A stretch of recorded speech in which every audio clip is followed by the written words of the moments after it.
অপমান থেকে বাঁচতে হিন্দি শিখেছিলেন এক তুমুল জনপ্রিয় ভারতীয়। বলছি উপমহাদেশের অন্যতম সেরা সঙ্গীতজ্ঞ, অস্কারজয়ী সুরকার এ.আর রহমানের কথা। মিউজিক ইন্ডাস্ট্রিতে তার অবদান অবিস্মরণীয়। ১৯৬৭ সালের ৬ জানুয়ারি ভারতের চেন্নাইয়ে জন্ম এই শিল্পীর। সম্প্রতি এক সাক্ষাৎকারে এ.আর রহমান জানান কেন তিনি হিন্দি চলচ্চিত্র জগতে নিজের অবস্থান পাকাপোক্ত করতে চেয়েছিলেন। মূলত সম্মানহানি থেকে বাঁচতেই হিন্দি ভাষা শেখার দিকে মনোযোগ দেন এই শিল্পী।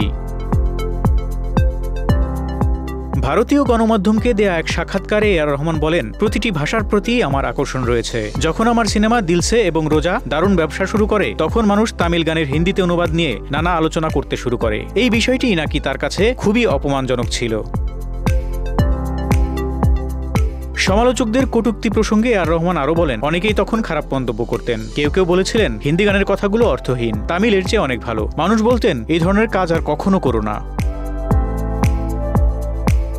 গায়কের কথায় সমস্যাটা তৈরি হয়েছিল কারণ সেই সময়ে ৩টি ভাষায় তৈরি ছবি বক্স অফিসে হিট হতো। মানুষ মূলত টাকাটাই দেখত। ঠিক তখনই আমি ডাবিং ছবির পরিবর্তে সরাসরি হিন্দি ছবির উপর মনোযোগ দিতে শুরু করি। বলতে গেলে অপমান থেকে বাঁচতেই আমি হিন্দি শিখেছিলাম। মিউজিক ইন্ডাস্ট্রিতে কয়েক বছর কাজের অভিজ্ঞতার পর এই সত্যটি উপলব্ধি করেন রহমান।